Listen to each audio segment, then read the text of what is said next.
What's up, everybody? Welcome back to the channel. My subscribers, the number's not growing. Got to share with your family and friends. Any new viewers, subscribe.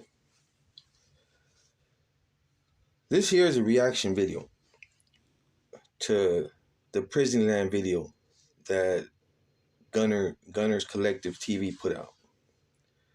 Now, he put out a good video. Shout outs to Gunner. I got nothing bad to say about him. But I thought I'd make a reaction video because this Prisneyland thing, after he mentioned it, I went and I searched it, I watched the video on it. I seen the yard he was talking about, seen the people that were on that yard. And basically, in my opinion, I think it's good. I think it'll help some people.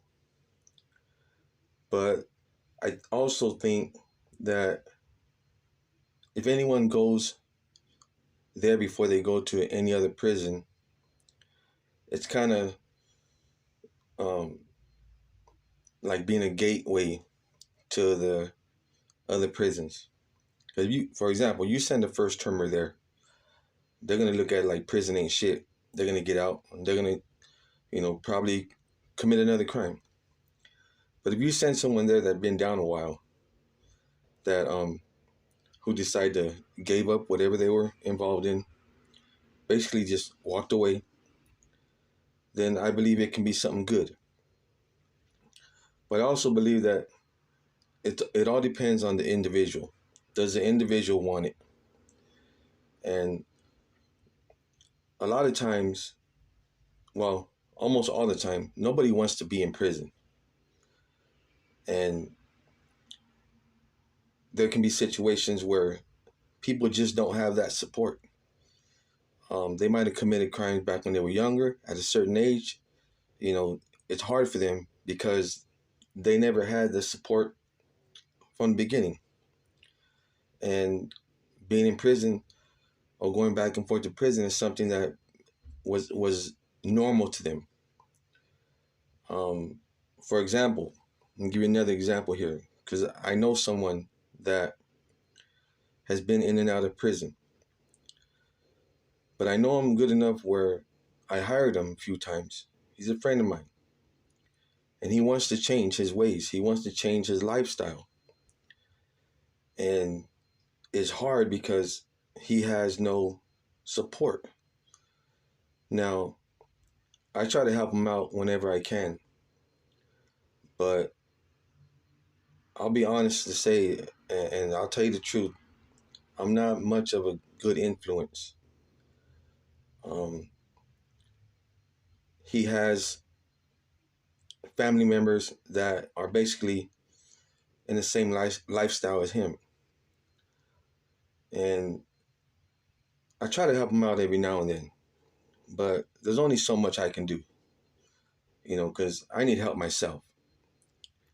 It's hard out here when you have a background where you don't really have an employment history.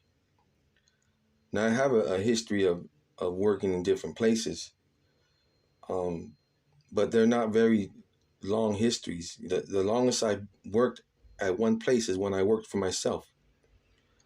And that was from 2016 to 2021, when COVID hit, whenever that was, 21, 19, something like that.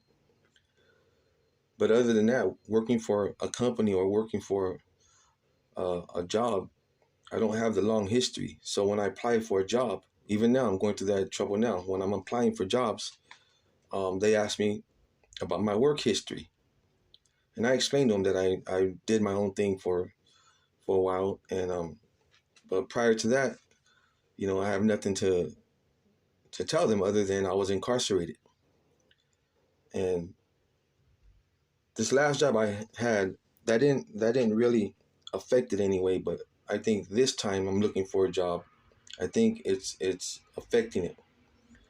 Plus with my age, nobody wants an older guy, doing a job that they feel a younger person should do. So this Prisneyland, from what I get out of it and what it looks like to me is it looks like something that people who want it should and have a chance to take that opportunity, they should get it. You know, of course, we all know that not everybody's going to be eligible. There's going to be certain criteria that they're not telling us. You know, of course, we know it's a way to for the state to get money from, you know, or these companies get money from the state, or state gets more funding from the government to fund these programs.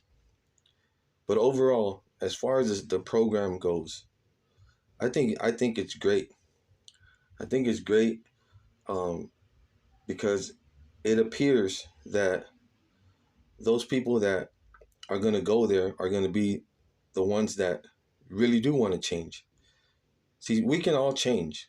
We can all change our ways, and we can change what we do if we want to. But most of the time, people don't want to. You know, they would rather be out hanging out with the homies. They would rather be in the county jail kicking it with the homies. They would rather be, you know, doing what they're not supposed to be doing. You know, they would rather be doing that than being at home. You know, and there are some parents, you know, moms and dads, they would rather be out doing that shit than being at home with their kids. Their kids might be at grandma's house and or a tia or cousin's house or something, while the parents are out doing whatever they're doing when they should be at home. And it's not because they don't want to do it. A lot of times they can't do it. They don't know how to do it. They're so used to a certain lifestyle that they don't want to change it. And they're scared to fail. They're scared to fail that they don't want to try something different because they don't know how they're going to react if it don't work out for them. A lot of times they will panic. You know, they think it's the end of the world if something doesn't go right. So they turn to other things. You know, they rather make money the easy way, like they used to, um, whether it's boosting or stealing or selling dope or whatever, robbing. It's easier to do that than it is to hold down a job. Now I know firsthand that the money when you're selling dope, or the money you can make in, you know, in 2 minutes jacking somebody, you know, it's a lot easier than it is to go to work for 8, 10 hours a day, and then having to wait the whole week or sometimes 2 weeks just to get paid. And then when you get paid, you pay your bills and that money's gone. So the old way, yeah, it's easier. And at that time, I didn't mind doing it. But at this day and age, I do mind doing that. I'd rather, you know, have a job. I've been looking for a job, and that program, it's an opportunity for people that want to change to take advantage of it and change. Now, it's a big question mark when it comes to people that um, want to do it, because for one, the prison politics are going to take place.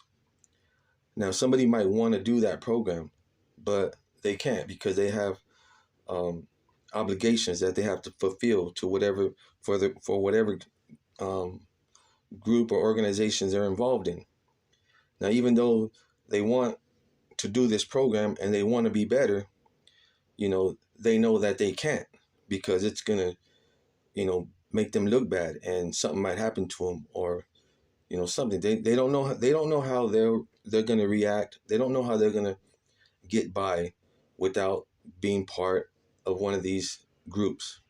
They don't know how the homies are gonna look at them. Um, they're gonna look at them as being no good or being soft or, you know, whatever.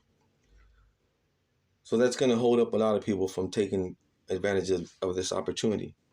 Then you're gonna have these guys that, yeah, they might get the chance to do this program and better themselves, but and then something's gonna happen, and they're gonna feel like they have an image they have to live up to. They have a reputation, or um, they have something to prove to somebody else, and then they're gonna go to this program and they're gonna fuck up. You know, not only they're gonna fuck up the program, they're gonna fuck up doing their time a lot easier, but they're also going to fuck up something that's going to benefit them when they get out.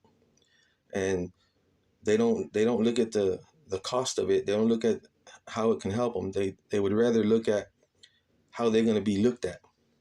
How is somebody going to judge them?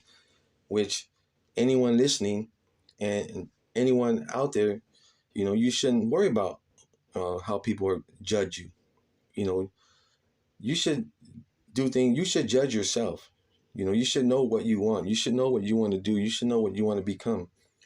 If you're worried about what other people think about you, then you're basically lost, because what people think about you really doesn't matter.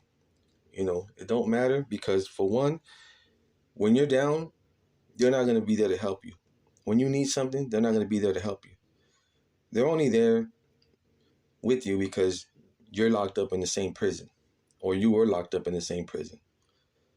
Other than that, they don't give a fuck if your rent's paid. They don't give a fuck if your kids are fed. People that give a fuck about you, they worry about those things. They worry about how you're doing, if you're coping with society. So when an opportunity comes like this for people to take advantage of, some people, they're not going to know if they should or shouldn't, because they want to please their homies rather than pleasing themselves, pleasing their families. All your homies that are locked up with you, they really don't give a fuck about you. Whatever gang you're involved in, they don't give a fuck about you.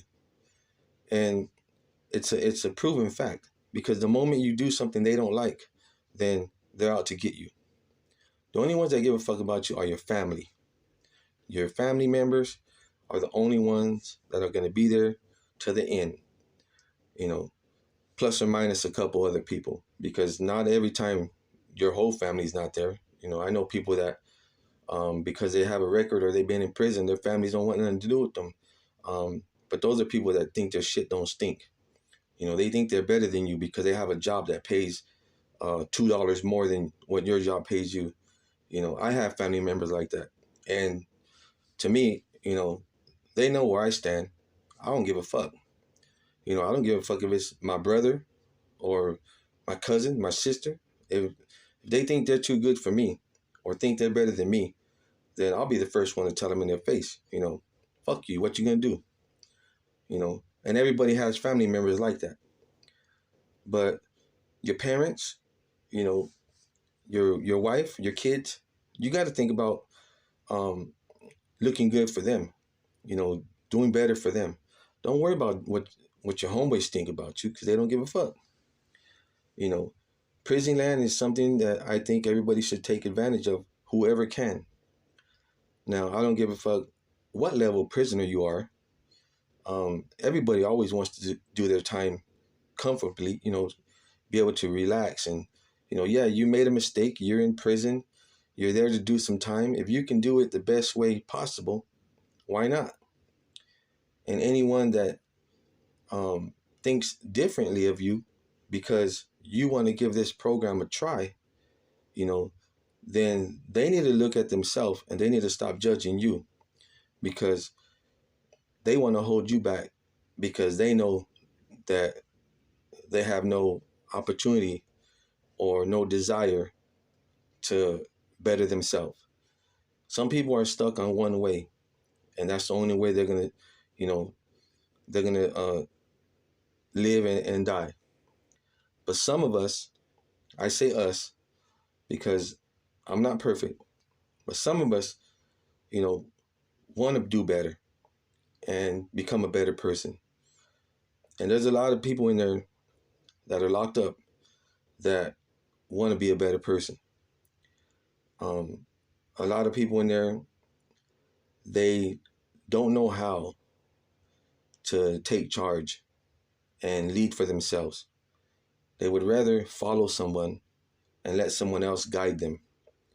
And those are the ones that need help get into a program like this.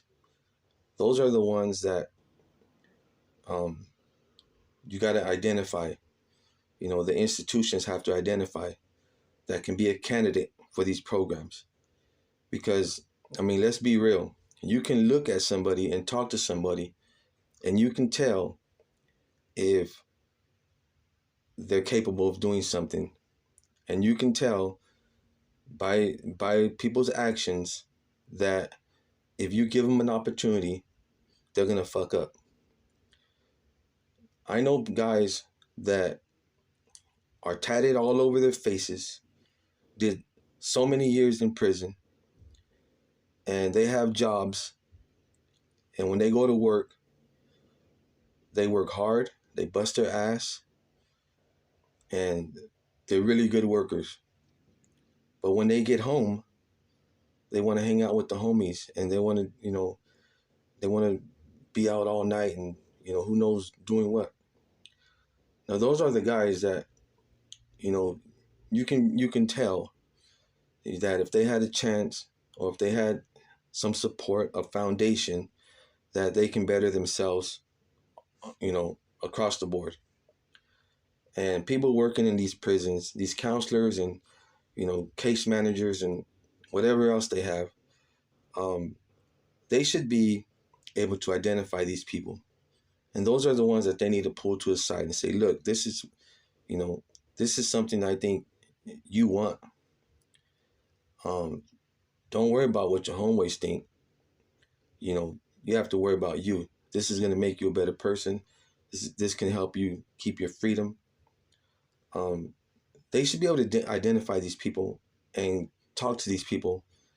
And hey, if you get them to walk away from their groups, that's your job. And if they feel like they're going to walk away, or they want to walk away, then it wasn't meant for them anyways. You know, not everything is meant for everybody. People try things, and once they try it, they decide it's not for them. There's so many people involved in these organizations, involved in different gangs, that, quiet as kept, it wasn't for them, and they know it's not for them. They just don't know how to walk away. They don't know the outcome. Um, but they have to be willing to do what they got to do to better themselves. And if it takes walking away, then that so be it.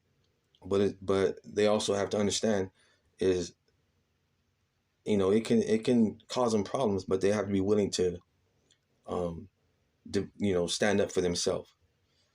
And people that are involved in gangs and all that, you're supposed to be helping your homies. And if your homeboy can become a better person by doing a program like this, and you really have that homie love like you say you do, you should be able to accept that.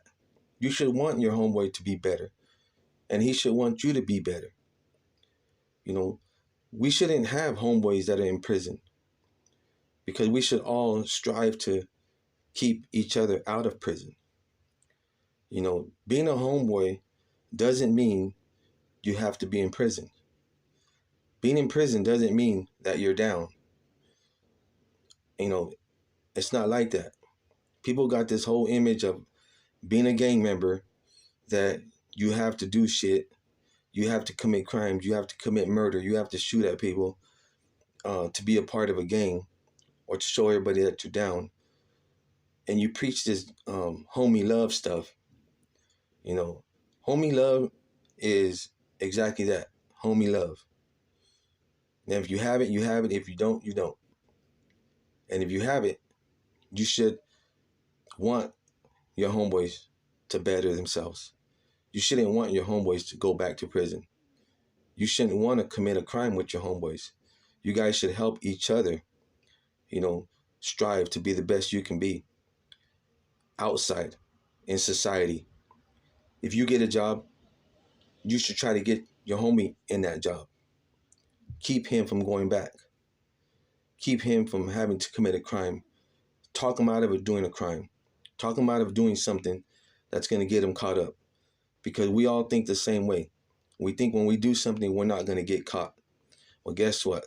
In today's technology, chances are you do something, you're going to get caught. And if you don't get caught, somebody that that knows you did that, they're going to tell on you. It's just the way it is nowadays. So think about it. And, push to make each other better. Don't look down on nobody because they want to change their ways or they want to better themselves. Don't look down on nobody because they want to be home with their kids and they want to be able to support their family. You know, if anything, you push him to be that person. Motivate him, and he's gonna motivate you to follow. That's how you lead somebody. And if you're gonna follow somebody, you follow somebody that way. You lead by example, and hopefully the younger generation sees that and they follow you. And if that's what helps to keep you out of prison, getting in trouble, then that's true homie love. With that being said, if you liked the video, hit the like, comment if you like, subscribe if you haven't, share with your families. You know, help my subscribers grow. I'm stuck at 243. Can I get 244? That's all I ask. With that, I'm out. Hope everybody's out. Hope everybody's in good health. Hope everybody's safe. Hope your kids are safe. Peace.